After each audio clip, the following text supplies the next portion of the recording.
Rappelez-vous, c'était il y a 2 semaines tout juste. La boxeuse algérienne Iman Khelif est au centre d'une polémique en plein Jeux Olympiques.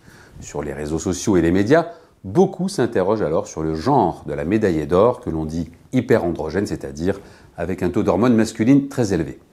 Mais c'est dans les couloirs de l'ONU que la controverse prend des proportions inattendues. À New York, au siège du Conseil de sécurité, la diplomatie russe n'hésite pas à attaquer son allié historique algérien. Je cite: « Des femmes boxeuses ont fait l'objet de violences publiques de la part d'athlètes qui ont échoué au test hormonal de l'Association internationale de boxe. Les droits des femmes pâtissent de tout point de vue de la plateforme LGBT que l'Occident cherche à imposer au monde entier. » Fin de citation. Un uppercut soudain auquel son homologue algérien réplique par un contre tout aussi violent.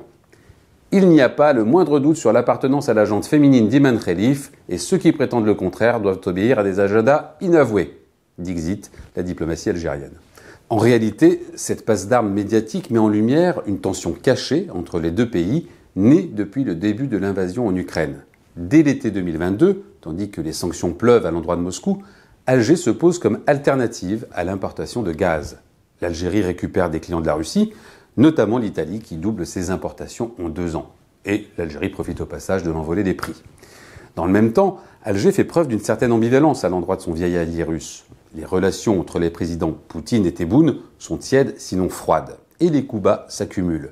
Quelques exercices militaires annulés côté algérien, un accord sur le nucléaire en 2023 signé par Poutine avec le Maroc, sans parler de la présence de mercenaires de Wagner chez les voisins maliens et nigériens. Et pire encore, à la frontière entre l'Algérie et la Libye, dans les zones contrôlées par le général Haftar, ennemi juré du président Tebboune. Bref, on le voit, ce n'est pas sur le seul ring mettant aux prises pro et anti-LGBT que les coups pleuvent entre Alger et Moscou, et il faut bien le dire, en dehors aussi de cette affaire olympique, entre Poutine et Tebboune, c'est tendu.